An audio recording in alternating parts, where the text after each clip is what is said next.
Bonjour à tous. Aujourd'hui, nous allons aborder la question du e-commerce en Suisse. Avec nous, monsieur Yannick Bazin. Bonjour Yannick. Bonjour Manon. Nous sommes ravis de vous recevoir ici sur ce plateau pour aborder la question du e-commerce en Suisse. Et ma première question portera sur les grands chiffres du e-commerce suisse et également de ce que vous pouvez dire sur si l'on le compare au commerce traditionnel. Et est-ce que nous pouvons nous fier à tous ces sondages qui prétendent que le marché du e-commerce suisse se trouve en pleine croissance? Nous fier, je l'espère. Ce qu'il faut comprendre, c'est que les statistiques qu'on a eues jusqu'à maintenant étaient très orientées suisse-allemande. Cela fait que 2 ou 3 ans qu'on a des études à peu près fiables ici en Suisse romande.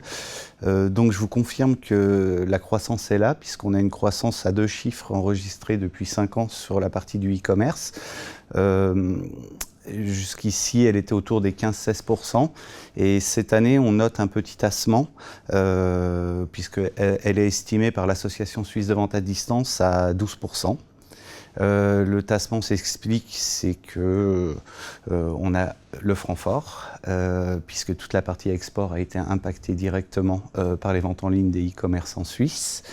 Et justement, on a beaucoup d'achats à l'étranger qui se font depuis peu par les acheteurs suisses qui comparent maintenant les prix, puisque la définition du e-commerce, c'est par définition qu'il n'y a pas de frontières. Si on compare par rapport au commerce traditionnel, aujourd'hui on enregistre une croissance de 1 à 2%. Donc si on compare les 12% du e-commerce suisse et les 1 à 2% du commerce traditionnel suisse, il y a un gap important. Par contre, ce qu'il faut bien noter, c'est que dans tout le commerce, le e-commerce ne représente que 7% de tout le commerce en Suisse. Donc la marge de progression est encore très importante. Mais il est vrai qu'on est sur une croissance soutenue depuis 5 ans. Très bien. Et est-ce que vous pouvez nous en dire un peu plus sur ces e-commerce en Suisse? Qui sont-ils? Quels sont les secteurs clés? Et je dirais quelles sont les spécificités liées au e-commerce suisse? Et le e-commerce suisse a les mêmes spécificités de la Suisse. Donc automatiquement, on a 3 grandes régions du multilingue. Donc aujourd'hui, un e-commerçant suisse peut décider de vendre sur le marché romand ou sur toute la Suisse. Donc il faut qu'il adapte tous ses messages, tous ses supports en 3 langues par exemple, qu'il soit capable de distribuer sur tout le territoire suisse.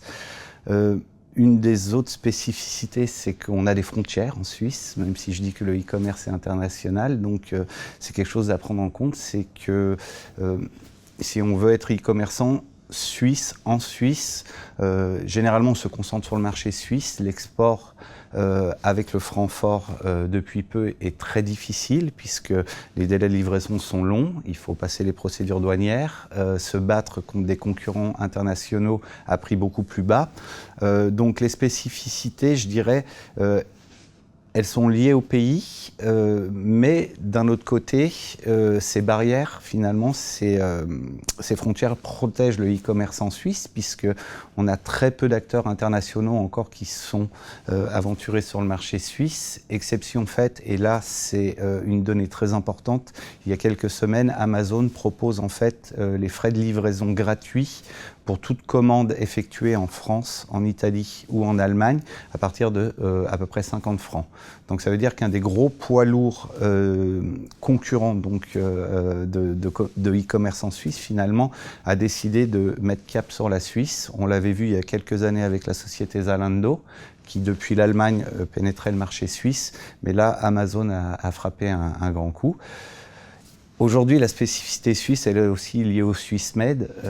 Donc aujourd'hui, justement, à ce titre-là, excusez-moi de vous couper, est-ce que les cyberconsommateurs peuvent toujours considérer le Swissmade comme étant un gage de qualité et de confiance pour eux? C'est évident.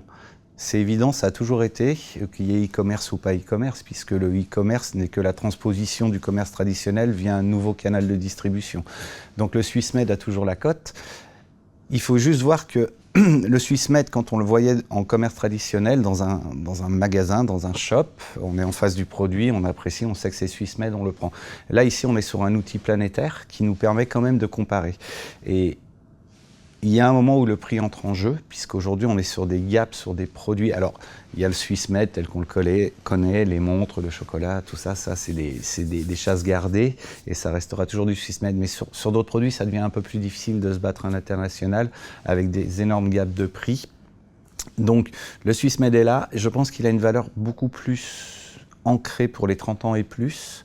Maintenant, la nouvelle génération, je pense qu'avant tout, elle est très attirée par les produits étrangers, achetés aux États-Unis, achetés un peu n'importe où. Donc, c'est une tendance qui ne se voit pas encore, parce qu'on est très Swissmade, mais je pense qu'il y a ça, que la nouvelle génération, elle, est très produit avant le Swissmade. Et à ce titre-là, face justement à ces différents types de clients, je dirais, quelle est la meilleure stratégie selon vous pour réussir son entrée dans la vente en ligne?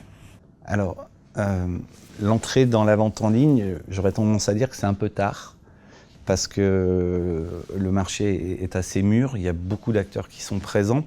Après, tout est à savoir. On m'a déjà posé beaucoup la question, est-ce qu'on veut en faire son business principal, en vivre, ou est-ce que c'est un business complémentaire? Si c'est un business complémentaire, on a des grandes plateformes multiproduits qui sont présentes sur le marché. On a Ricardo qui est la plus connue en Suisse. Donc on peut très bien se lancer dans l'e-commerce à très peu de frais. Par contre, est-ce qu'on peut en vivre via ce canal? C'est encore une grande question, j'ai un peu des doutes. Après, si on est déjà une entreprise en place, logiquement, on est d'une manière ou d'une autre sur Internet. Et aujourd'hui, on parle e-commerce, mais moi, j'aime bien la notion de e-business. C'est faire du commerce par Internet. Aujourd'hui, je prends l'exemple de ma société, tout simplement. Aujourd'hui, je ne vends rien en ligne. Par contre, je récolte beaucoup de demandes d'offres, de devis via Internet, parce que je suis bien positionné sur les moteurs de recherche. Et finalement, c'est de la vente indirecte que je fais. Je ne fais pas de la vente de produits. Je récolte ce qu'on appelle des leads. Et ça aussi, c'est de la vente par Internet indirecte. C'est du e-business. Et puis, ce qu'il faut comprendre aussi, c'est que les cyberacheteurs, aujourd'hui, vont beaucoup voir Internet avant d'aller acheter en magasin. Donc, ils repèrent les prix, repèrent les produits avant de se déplacer en shop. Donc, on peut aussi considérer qu'au-delà de la vente directe de produits, Internet est un outil d'avant-vente intéressant. Donc, aujourd'hui, se lancer dans Internet, on y est tous un peu. Après, c'est une question de budget, question de stratégie. Certains ont mis beaucoup de temps en Suisse à se lancer dedans. Les grandes marques de chaussures ont mis énormément de temps. Elles s'y mettent petit à petit et la croissance est un peu lente au départ, mais on a beaucoup d'exemples de sociétés suisses qui vendent en ligne aujourd'hui avec succès sur le marché suisse pour l'instant. D'accord. Écoutez, Yannick Bazin, merci beaucoup de nous avoir fait le plaisir d'avoir répondu à toutes nos questions. L'interview touche malheureusement à sa fin. Je vous remercie beaucoup de nous avoir écoutés, d'avoir écouté Ducascopie TV. C'était Manon Brulport pour Global Way Corporation. Au revoir.